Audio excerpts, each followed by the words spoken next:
Hay ciertas cosas que debo dejar terminantemente aclaradas desde el instante mismo en que asumo mis deberes como rector del pueblo dominicano.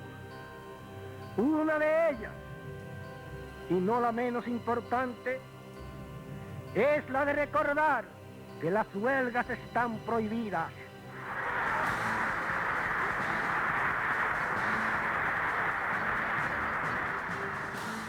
Cuando durante el gobierno que hoy se inicia se declare una huelga, los huelguistas quedarán automáticamente cesantes y serán sustituidos sin contemplaciones. Todos los partidos tendrán derecho, bajo el gobierno que hoy se inicia, a ejercer los derechos que les son privativos.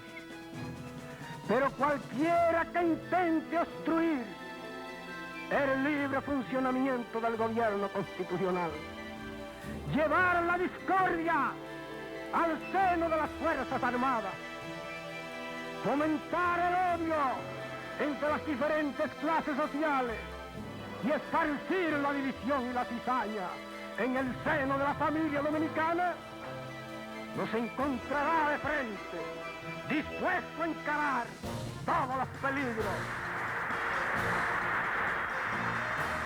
Yo no he venido aquí a ponerme el uniforme y las botas de Trujillo, sino a hacer un nuevo intento, para lograr que esos símbolos de opresión desaparezcan de la vida de todo dominicano. La famosa frase de Churchill, que no tenía nada que ofrecerle excepto sangre, sudor y lágrimas, es la única que el gobierno que hoy se inicia podrá usar para dirigirse en los próximos 6 meses al pueblo dominicano.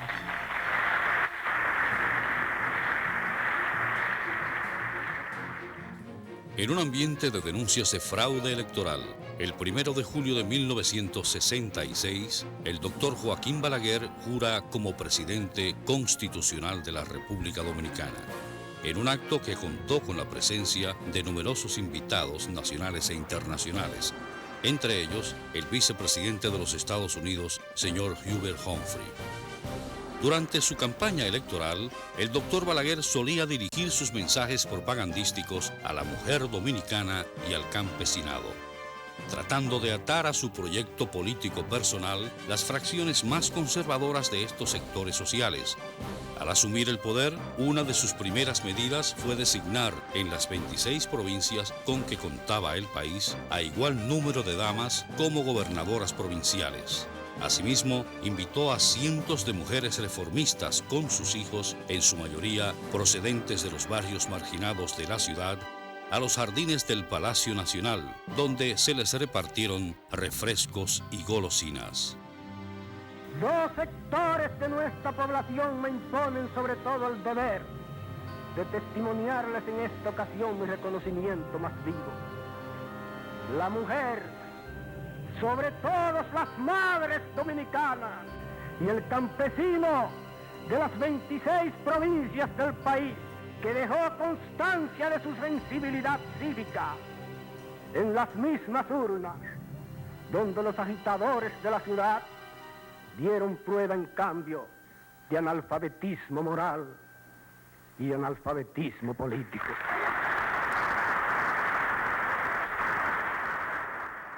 El 6 de julio, el nuevo gobierno inició la ejecución de su política económica, con la promulgación de la Ley de Austeridad, mediante la cual impuso una serie de medidas restrictivas. Entre otras medidas, redujo los salarios de los servidores públicos, congeló el salario de los obreros del sector privado y estableció en 2 pesos por jornada el salario mínimo de los trabajadores del campo. El 12 de agosto, en horas de la noche, el comandante constitucionalista Pichirilo Mejía es atacado a tiros por dos desconocidos, mientras caminaba por la calle Restauración, próximo al arzobispo Meriño, muriendo horas después en un centro médico de la ciudad. Pichirilo Mejía había tenido una destacada participación en la Guerra de Abril, al frente del comando de San Antón. Por su arrojo y valentía en la resistencia a las tropas interventoras, gozaba de prestigio y popularidad entre los combatientes constitucionalistas. Su muerte provoca una ola de protestas en gran parte de la ciudad y su funeral se convirtió en una manifestación de duelo y de repudio al nuevo gobierno. 9 días después de la muerte de Pichirilo Mejía, el exteniente constitucionalista Juan Rafael Bisonó Mera, Juanchi, es asesinado de un balazo en los alrededores del destacamento policial de Navarrete, en la provincia de Santiago. Al mes siguiente, el 10 de septiembre, el militante del 14 de junio, Miguel Reyes Santini, es muerto de un balazo en la espalda mientras caminaba por una calle de la ciudad capital.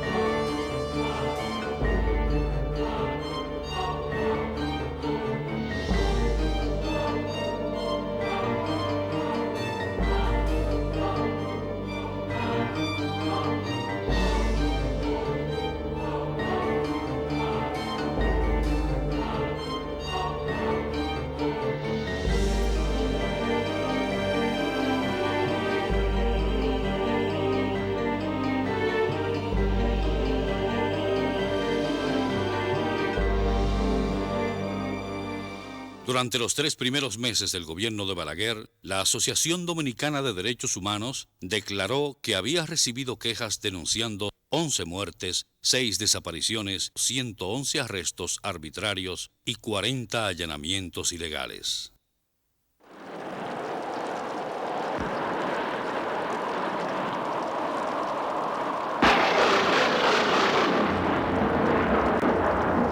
El 29 de septiembre de 1966, el ciclón Inés, con vientos aproximados de 250 kilómetros por hora, entra al país por la región sur, destruyendo poblados enteros, matando a más de 100 personas, provocando heridas a más de 1.500 dominicanos y dejando aproximadamente a 1.000 familias sin hogar. El 29 de octubre, a las 12:30 del mediodía, un grupo de desconocidos asalta una guagua de la Lotería Nacional en la calle Arzobispo Meriño, próximo al Arzobispo Portes, llevándose la suma de 83,000 pesos. 3 semanas después, el 21 de noviembre, la Policía Nacional acusa a un grupo de personas, en su mayoría dirigentes y militantes de la agrupación política 14 de junio, de ser los autores del asalto.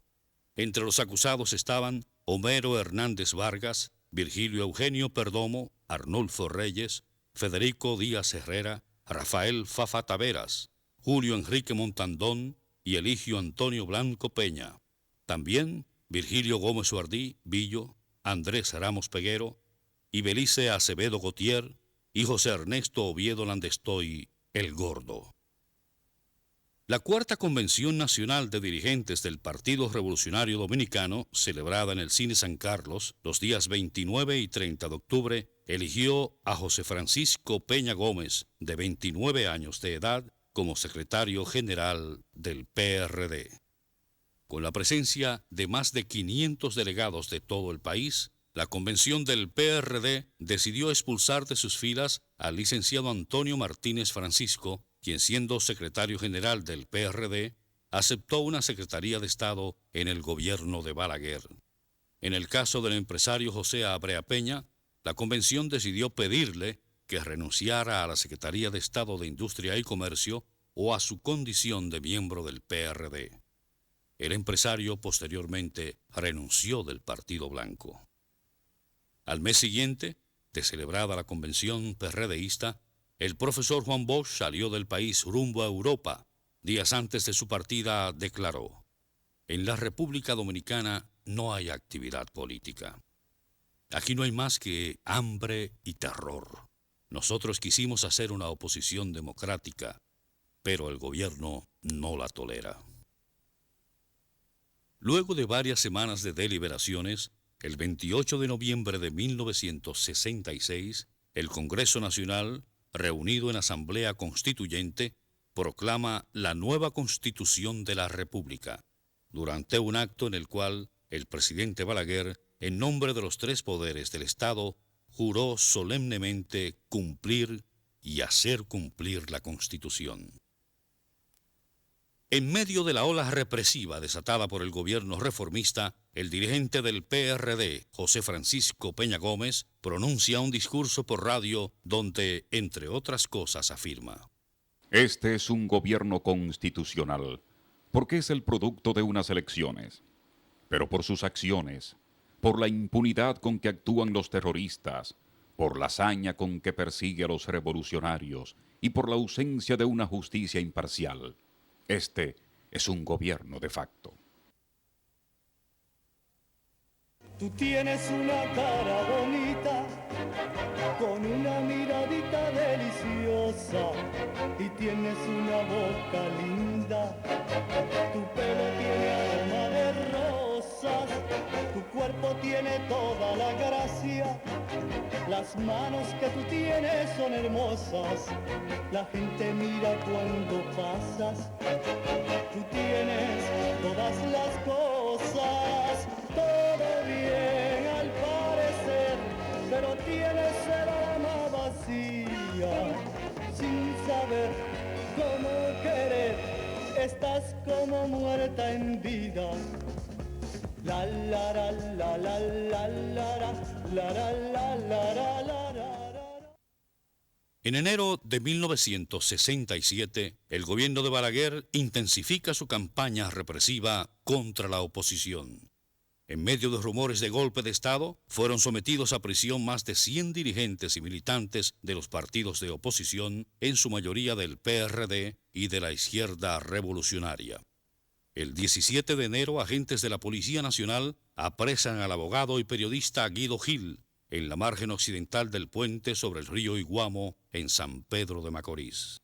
Guido Gil, quien era dirigente del Movimiento Popular Dominicano, se desempeñaba como asesor laboral del Sindicato Unido de Trabajadores del Central Romana. Su detención y posterior desaparición generó una amplia campaña de opinión pública exigiendo al gobierno una explicación sobre el paradero del periodista.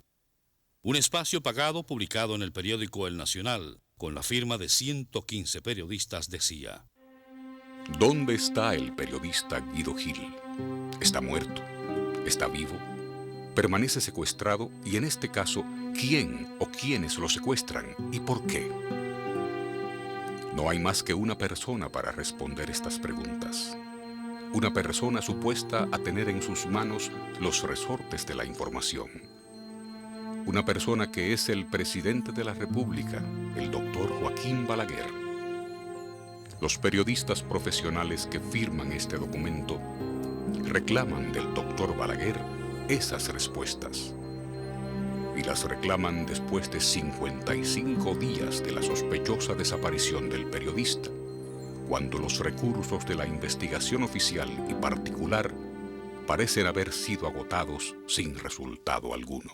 Sobre el caso de Guido Gil, nada nuevo tengo que agregar en estos momentos. La desaparición de este destacado miembro de la izquierda revolucionaria se está investigando y ningún medio omitirá al gobierno para esclarecerla. Entre las muchas personas que levantaron su voz para protestar por la desaparición de Guido Gil, se encontraba la del dirigente estudiantil del Grupo Fragua, bachiller Narciso González, Narcisazo. Compatriotas, hay muchos dominicanos que todavía se preguntan con ingenuidad digna de un cuento de hadas si en el país existe o no una conjura comunista susceptible de poner en peligro la soberanía nacional y la seguridad del Estado. Los documentos que la policía venezolana ocupó a Fernando Arturo de la Rosa Ruiz a raíz de su detención en Venezuela el 23 de diciembre de 1966, prueban el grado de penetración a que ha llegado la labor del comunismo en la sociedad dominicana. Son pocos los hogares donde en alguna forma no haya llegado el zarpazo de la bestia roja que amenaza hoy el mundo entero, la civilización cristiana. El gobierno no se propone iniciar, como habría derecho a inferir de la gravedad de los documentos a que se ha hecho referencia, una acción judicial contra la extrema izquierda y sus grupos afines. Pero creemos más útil y más beneficioso para la convivencia nacional estrechar la vigilancia sobre las actividades del comunismo criollo y de sus aliados de la extrema derecha.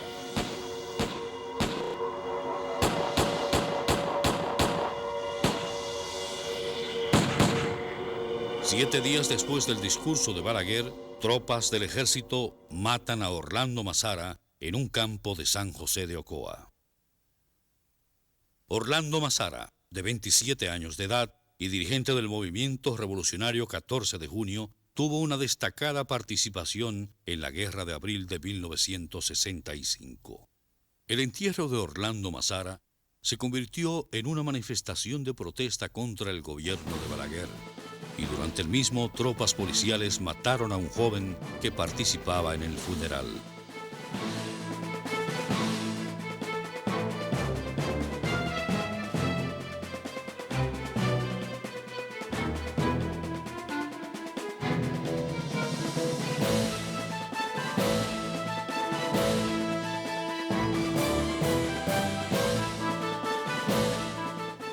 En comunicados publicados por separado en la prensa, el Movimiento Popular Dominicano y el 14 de junio rechazaron la acusación de conspiración que Balaguer le hacía a la izquierda y señalaron a el grupo oligárquico cívico de estar vinculados a las conspiraciones y a los constantes rumores de golpe de Estado. Uno de los comunicados decía: Balaguer, para gobernar, necesita hacer su grupo económicamente fuerte y dominar el ejército. Este grupo representa el sector trujillista, que está recuperando sus posiciones en el plano económico, político y militar, en abierta pugna con otro sector oligárquico liderado por Inver Barreras, que tiene cierta influencia en todos los planos. Es un secreto a voces que el grupo Inver está desarrollando actividades que chocan con el balaguerismo.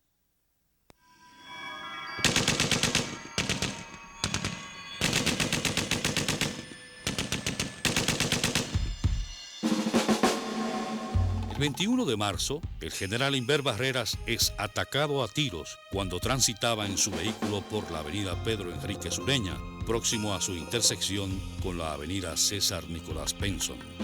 Inver recibe varios impactos de balas y en una rápida acción, con varias heridas sangrantes en su cuerpo, se dirige a la Clínica Internacional, donde recibe asistencia médica. En el atentado también resultó herido su ayudante personal, el mayor retirado Marino García. Tú ya no me quieres, yo ya no te busco, profundo vacío hay entre nuestras almas, distancia, sombra y silencio que nos separan, y cada día que pasa más te me olvidas, dejando a todo aquel ayer en ruinas. El 4 de mayo, tropas del ejército matan al dirigente catorcista Luis Parris. y 2 días después a Miguel Reyes Saldaña, en la Sabana de los Jengibres, provincia de Nagua. Las Fuerzas Armadas los acusó de realizar actividades guerrilleras en la zona. Ese mismo día, en horas de la noche, estalló una bomba de fósforo blanco en la calle Padre Villini número 100, donde se encontraba el senador PRDista Pablo Rafael Casimiro Castro. Casimiro Castro salvó la vida milagrosamente, resultando con quemaduras graves en gran parte del cuerpo. Otras 2 personas resultaron con quemaduras. 6 días después del atentado contra Casimiro Castro, desconocidos matan de 7 balazos al doctor Roberto Basilio Perdomo, jefe de la Policía Militar Constitucionalista en el gobierno de Caamaño, y a su acompañante, el mecánico Fabio de Jesús Garcés Carrasco, quien también recibió varios impactos de bala. En medio de los hechos de sangre, el Partido Revolucionario Dominicano publica un espacio pagado en la prensa en el cual afirma: Con sangrienta violencia, el señor presidente, evidentemente asesorado por sectores políticos norteamericanos, inicia el 1 de julio del año pasado su mandato de terror y muerte. Sordo a la opinión pública, su gestión gubernativa ha sido y sigue siendo una desaforada carrera de represión. Esa política funesta se ha agudizado recientemente. Su persecución antidominicana y antidemocrática contra constitucionalistas, obreros y estudiantes es prueba inequívoca de la ruta que se ha trazado el presente gobierno. Para el titular del Supremo Mando Ejecutivo, la vida humana es un obstáculo cuando quien la disfruta se opone con ella a sus pasiones continuistas.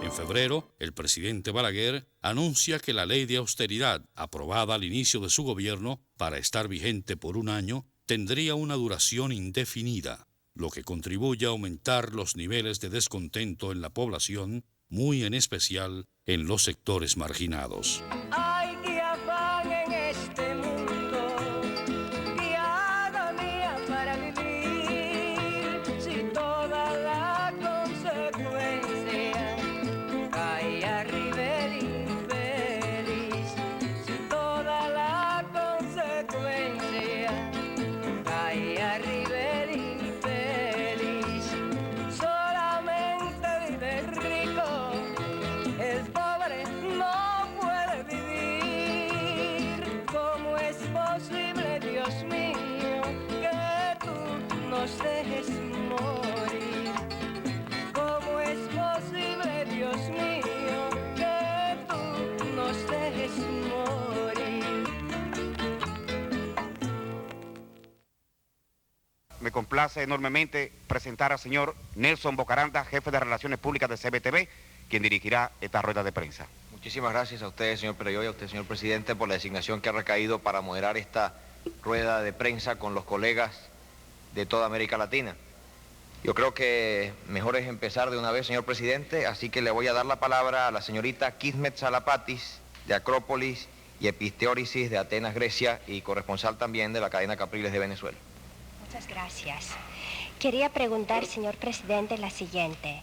¿Por qué usted, que ha dado tanto valor a la mujer, a la política, no se ha casado?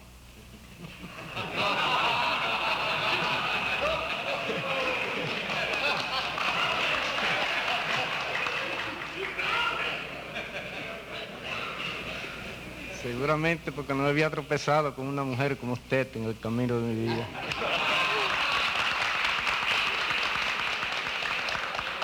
Muchas gracias, señor presidente.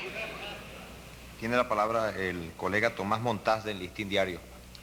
Señor presidente, ¿qué opinión tiene usted de la reelección presidencial en nuestro país? Y si aceptaría usted la postulación para 1970. Sobre ese tema me he expresado ya una multitud de veces. He expresado desde un principio que yo no soy partidario de la reelección. No creo que sea ahora mismo conveniente para el gobierno que yo presido insistir sobre ese tema. En consecuencia, en mi opinión, como otras veces también he dicho, que ese tema se trate en su oportunidad. Y en su oportunidad yo me dirigiré sobre ese tema al país. Tiene la palabra el licenciado Fernando Delgado de Radio Caracas Televisión. Señor presidente, ¿cuál es la situación legal del coronel Camaño? La situación del coronel Camaño desde el punto de vista militar es la de un desertor, puesto que él abandonó la sede de la misión diplomática en Londres, donde él estaba adscrito. El gobierno no tiene siquiera conocimiento del lugar en que se encuentra el señor Camaño.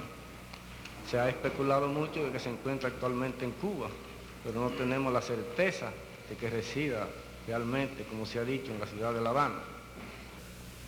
Tiene la palabra Juan Bolívar Díaz por Radio Noticias. Ante la continuación del terrorismo, con la secuela de crímenes, tanto de civiles como de militares, de diversas ideologías, y ante el aumento de los artículos de primera necesidad, como el arroz, los plátanos y la carne, ¿considera usted fracasados sus dos principales objetivos populares? No, considero más bien capciosa la pregunta. No creo, en primer lugar, yo no prometí bajar los artículos de primera necesidad en la campaña electoral de 1966. Si los artículos de primera necesidad han subido ahora, son por factores imponderables. El país ha sufrido una sequía. Si hay una escasez espantosa de plátano, una escasez de arroz debido a la sequía. ¿Y quién puede dominar eso? Se puede dominar por un decreto la sequía. Yo puedo hacer llover mediante un decreto. Tengo medios económicos, recursos para contrarrestarla. Perdone, hay una pregunta que yo dejé de contestar, la que usted me preguntó, que por qué sigue el terrorismo. ¿Cuáles son los actos de terrorismo que ha habido en la República Dominicana en los últimos días? ¿Cuáles son los actos de terrorismo de que han sido víctimas los civiles últimamente, que se le puedan achacar al gobierno, que se le pueda atribuir un sentido político? Cítelo aquí en presencia de la prensa extranjera. Tiene la palabra otra vez el compañero, el periodista Juan Bolívar Díaz. En primer lugar, usted ha interpretado mi pregunta como una acusación. Yo no he dicho que el gobierno haya sido responsable de esos crímenes. Claro que es una acusación. Yo he preguntado si usted considera que no ha logrado todavía ese clima de paz que usted había dicho, porque hay terrorismo, incluso dije militar. Yo no estoy acusando si el terrorismo lo practica uno u otro sector. Le estamos preguntando a usted ahora si usted considera que esos hechos, yo no sé quién lo promueve, eso no es labor mía decirlo. Yo estoy preguntando si usted considera que esos hechos han perturbado, han impedido que usted cumpla su promesa, nada más. Tiene la palabra, señor presidente. Yo creo que no lo han perturbado, porque la promesa ha sido cumplida. El país goza hoy de mayor tranquilidad que lo que gozaba hace algún tiempo, hace 2 años, antes de que el gobierno tomara posesión. Yo creo que la República Dominicana tiene hoy mayor tranquilidad, disfruta de un clima de mayor tranquilidad que cualquier otro país latinoamericano.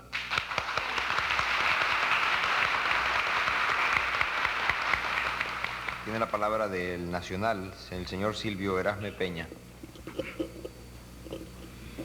Señor presidente, ¿tiene el gobierno encaminada algunas diligencias para esclarecer el atentado contra el general Inver, la desaparición de Guido Gil, el atentado contra el senador Casimiro Castro, el asesinato contra el comandante de la Revolución Pichirilo, el asesinato del doctor Basilio Perdomo, la muerte del señor Orlando Mazara, la muerte de un señor de la Maza en Moca y la muerte del señor Luis Parris? Esto nada más para mencionar algunos que recuerdo así de pronto. Muchísimo gusto, señor Erasme.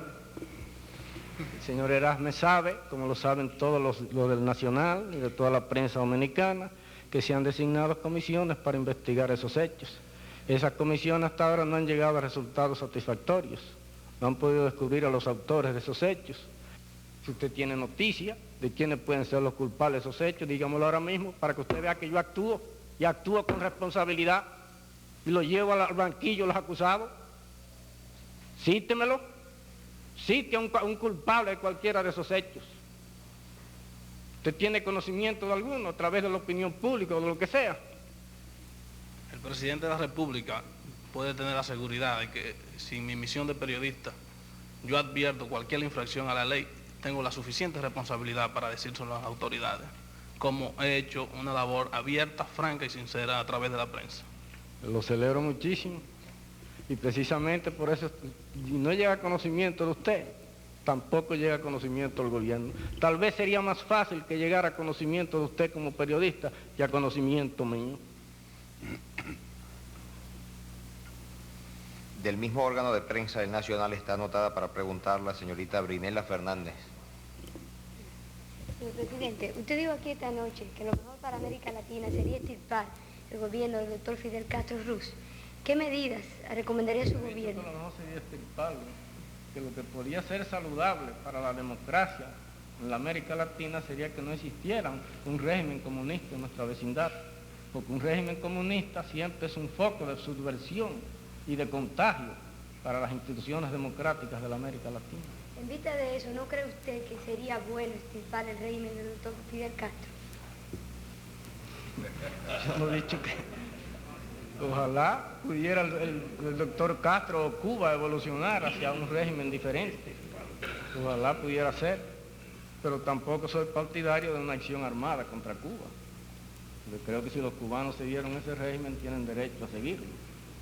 ¿Qué recomendaría usted para resolver ese problema?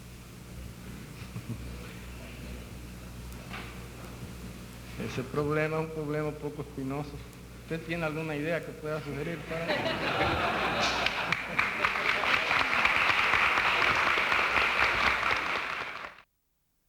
Durante el año 1968, la tesis de la dictadura con respaldo popular, presentada el año anterior por el profesor Juan Bosch en Estocolmo, Suecia, generó encendidas polémicas entre los diversos sectores políticos del país.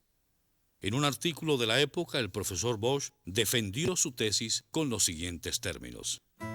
Por el camino del hambre no se puede ir ya a la democracia. La democracia no duerme sin sábanas ni se sienta a comer en el suelo. La democracia es un lujo de países ricos. La democracia de que nos hablan a nosotros es y será una mentira.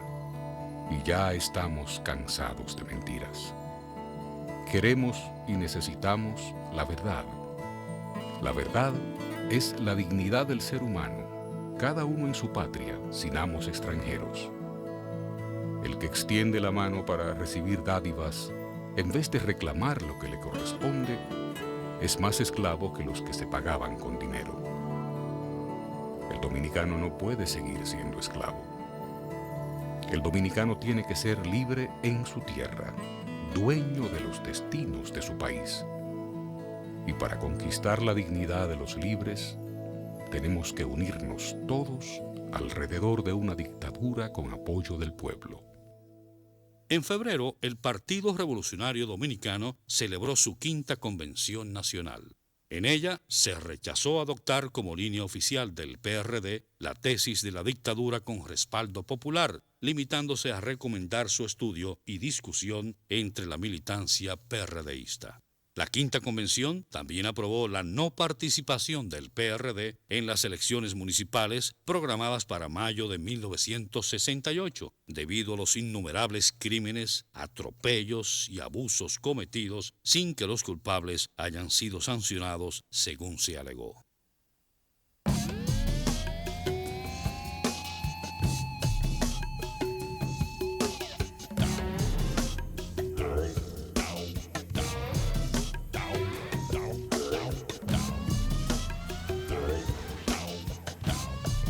El 13 de febrero de 1968, cerca de 2.000 efectivos militares y policiales ocuparon la Universidad Autónoma, utilizando tanques de guerra y otros armamentos pesados con la intención de reprimir una manifestación estudiantil que reclamaba mayor presupuesto para la institución.